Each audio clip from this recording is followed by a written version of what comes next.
Tapi saya ulangi lagi, kita akan melalui manajer investasi yang ada. Kita juga akan ada arahan bahwa kita ingin masuk ke saham-saham yang tadi saya bilang tadi. Good liquidity, good fundamental, and good value. Baik, terima kasih. Di sini kami di Danantara Investment Management, kebetulan tugas kami salah satunya adalah melakukan investasi baik direct, indirect, baik di publik termasuk di private market. Salah satu juga yang kami sudah bicarakan dari awal baik dengan OJK dan Bursa bahwa kita akan menjadi active participant di pasar modal Indonesia baik di bond market dan di public equity market. Mirip dengan para investor-investor yang ada hadir di sini, kita menjadi active market participant. Jadi bisa saya lapor juga Bu Kiki, kita sudah dari akhir Desember sudah mulai berinvestasi, sudah nambah setiap hari kita investasi, termasuk di 3 hari terakhir di minggu ini kita setiap hari berinvestasi melalui manajer investasi yang sudah kami tunjuk. Jadi memang strategi awal kita 6 bulan ke depan ini kita melalui manajer investasi.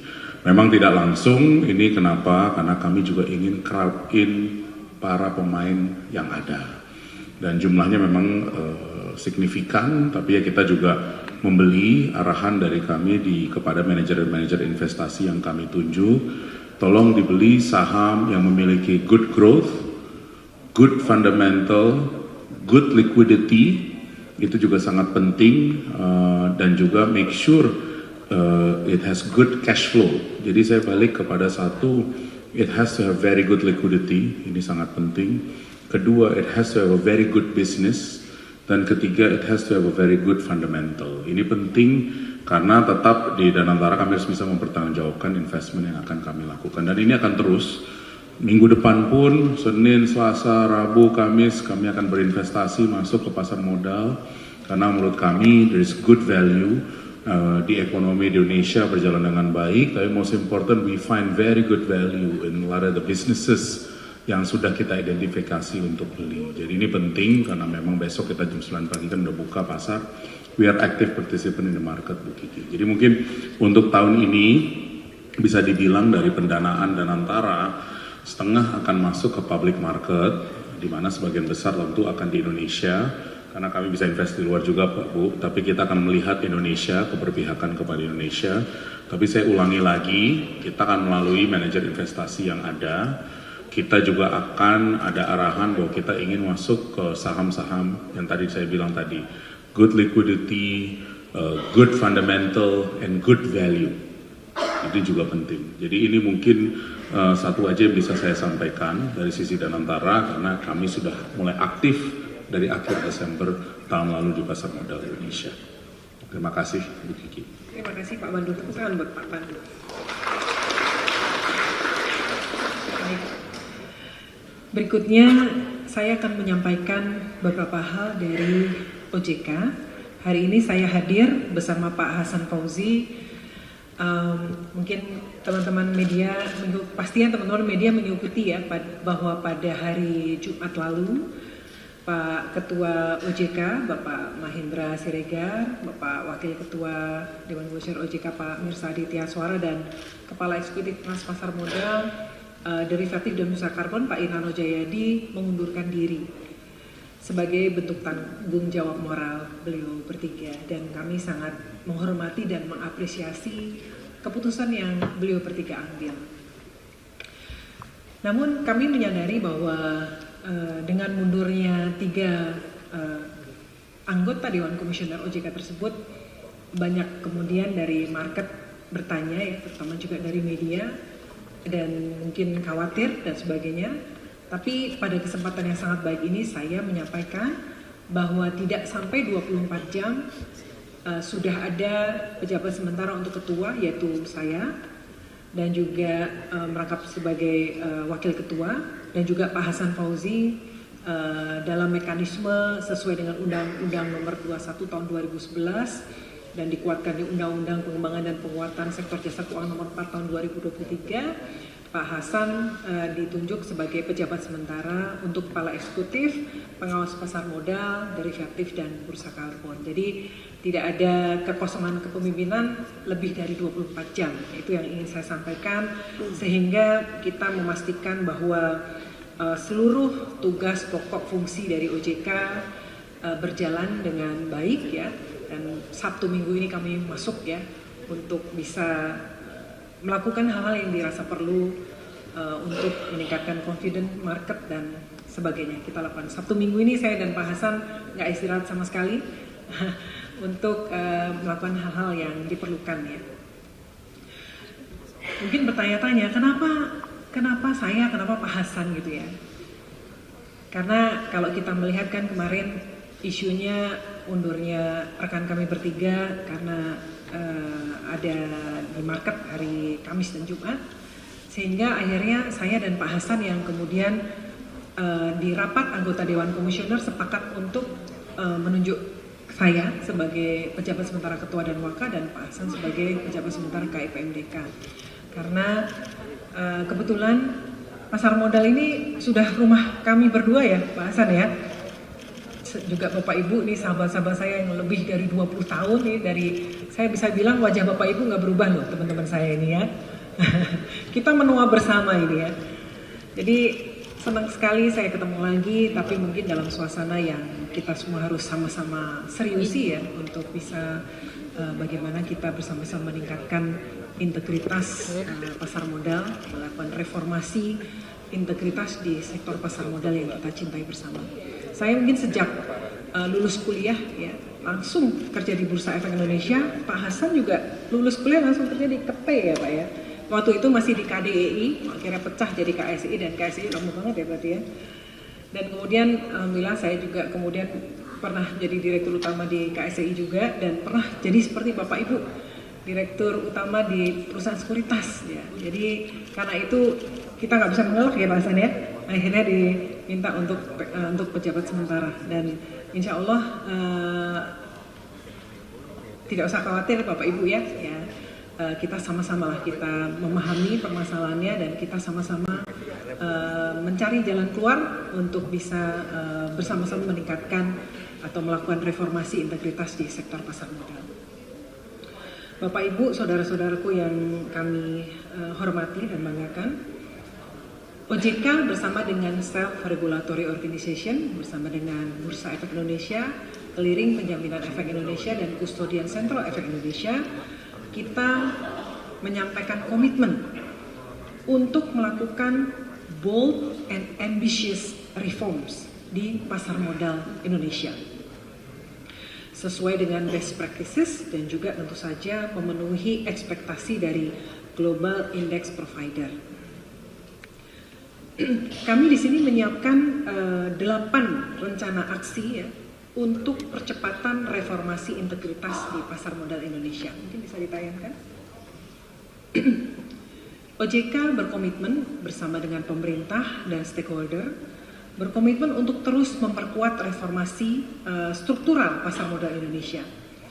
Kami berharap pasar modal Indonesia ya semakin kredibel dan investable sehingga memberikan dukungan optimal bagi pertumbuhan ekonomi Indonesia. 8 rencana aksi yang kita susun ya, ini ada kita kelompokkan menjadi 4 cluster gitu ya. Yang pertama adalah untuk kebijakan baru free float. Kemudian yang kedua adalah untuk transparansi. Kemudian cluster tata kelola dan juga enforcement dan juga sinergitas. Rencana aksi yang pertama ini menjadi diskusi kita beberapa waktu ini, sangat hangat diskusinya, bahwa OJK dan SRO akan menaikkan batas minimum free float emiten menjadi sebesar 15%, ya, meningkat dari ketentuan yang saat ini 7,5%. Pasti teman-teman dari asosiasi broker dan lain emiten terutama juga mempertanyakan berapa lama gitu ya. Nah, kita tentu saja kita ada stagesnya. Nanti mungkin secara lebih spesifik dapat disampaikan lebih lanjut. Dan kemudian untuk perusahaan yang IPO baru ya, bisa kita tetapkan langsung 15% gitu ya. Karena kalau sudah lama ya butuh waktu, tapi kalau yang baru kita nanti akan tetapkan 15%. Hal ini dimaksudkan agar ketentuan free float di Indonesia selaras dengan standar global. Adapun peningkatan kebijakan baru free float ini akan kita tetapkan dalam waktu yang tidak terlalu lama dari sekarang. Saat ini sudah ada ketentuan peraturan yang juga bisa menjadi langkah strategis bagi emiten atau perusahaan tercatat untuk bisa menaikkan free float ya. Misalnya bagi emiten atau perusahaan tercatat dapat melakukan aksi korporasi, bisa melakukan right issue, HMETD, non-HMETD, dan juga melakukan ESOP dan MSOP. Ini banyak sekali menjadi pertanyaan, jadi ini langsung kita jawab di sini. Kemudian bagi pemegang saham emiten atau perusahaan tercatat juga bisa mendukung peningkatan free float melalui tindakan berupa penawaran umum oleh pemegang saham, divestasi oleh pemegang saham, dan konversi dari kepemilikan dalam bentuk scrip ke scripless atau nanti dematerialisasi. Dalam kebijakan baru free float tersebut berlaku untuk emiten yang melakukan IPO, sedangkan tadi ya bagi emiten yang existing akan diberikan masa transisi. Jadi Bapak Ibu juga ini juga banyak menjadi pertanyaan. Jadi tidak serta-merta kami akan memberikan masa transisi dengan stages tertentu. Kemudian bersama dengan pemerintah ya, OJK dan SRO akan melakukan penguatan peran investor institusi domestik serta perluasan basis investor baik domestik maupun asing.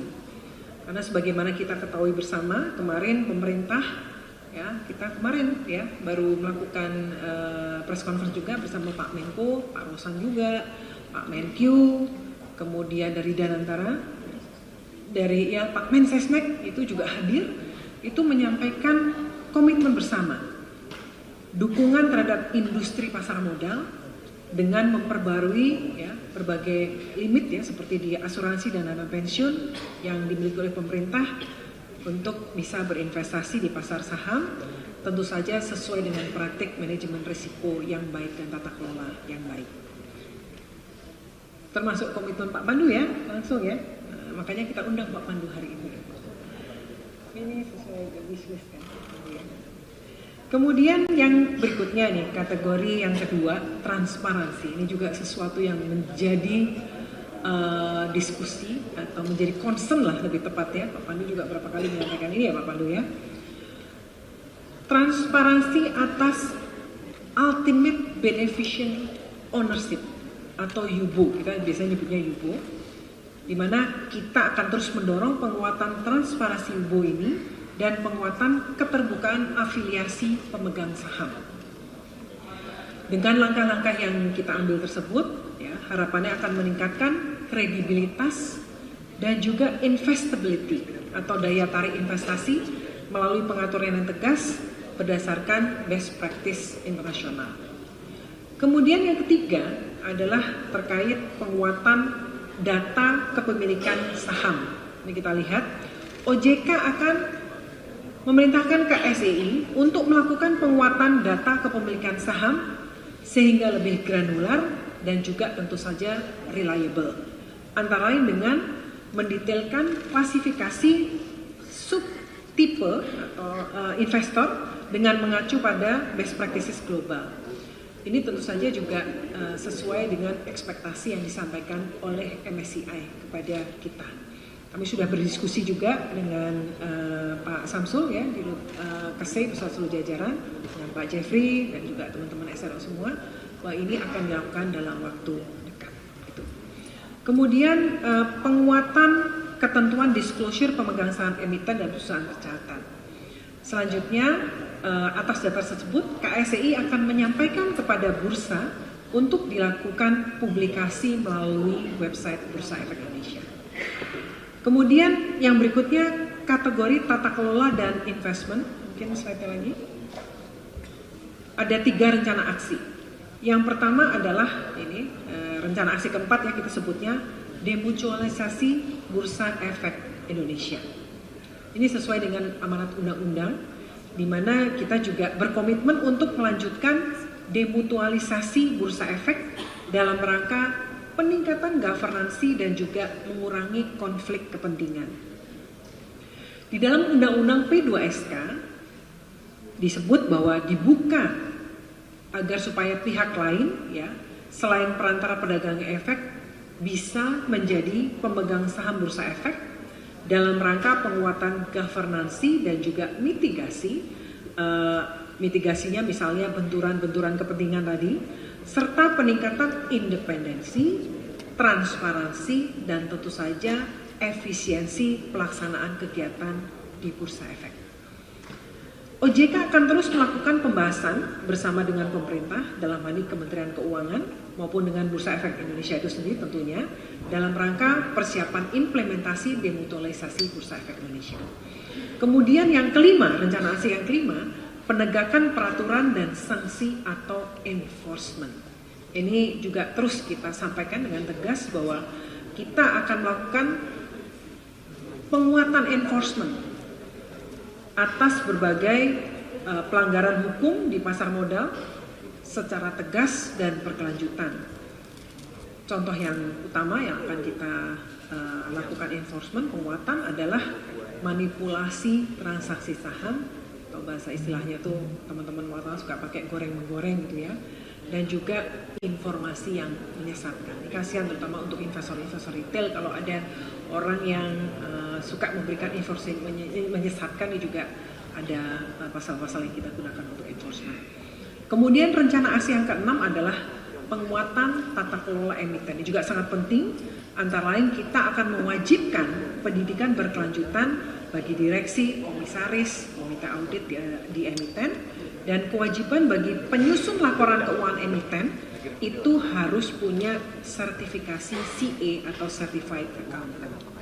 Kemudian untuk yang sinergitas di rencana aksi ke-7 yaitu pendalaman pasar secara terintegrasi, di mana OJK dan seluruh stakeholder saja yang terkait terus mengakselerasi inisiatif-inisiatif pendalaman pasar. Ini juga penting ya Pak Pandu ya, kita banyak diskusi tentang market deepening ini, baik dari sisi demand, supply, permintaan, penawaran, juga terutama juga yang penting dari sisi infrastruktur di pasar modal itu sendiri. Ini supaya apa? Untuk memperkuat peran pasar modal sebagai sumber pembiayaan jangka panjang. Pendalaman ini kita lakukan secara terintegrasi melalui sinergi bersama seluruh stakeholder, terutama kita punya forum ya untuk forum pendalaman pasar dengan Kementerian Keuangan, dengan Bank Indonesia dan pihak-pihak lainnya. Kemudian yang terakhir adalah kolaborasi dan sinergi dengan stakeholder. Ini tidak kita tidak bisa melakukan apapun sendiri ya. Tentu saja kita harus lakukan sinergi dan kolaborasi, termasuk terutama dengan pemerintah, dengan SRO, pelaku industri dan pihak-pihak terkait dengan Bapak Ibu semua yang akan terus diperkuat dan dipererat dalam melanjutkan reformasi secara berkesinambungan di pasar modal. Itu adalah 8 aksi yang kita komit, OJK komit untuk melakukan 8 langkah strategis reformasi struktural, reformasi integritas di sektor pasar modal Indonesia.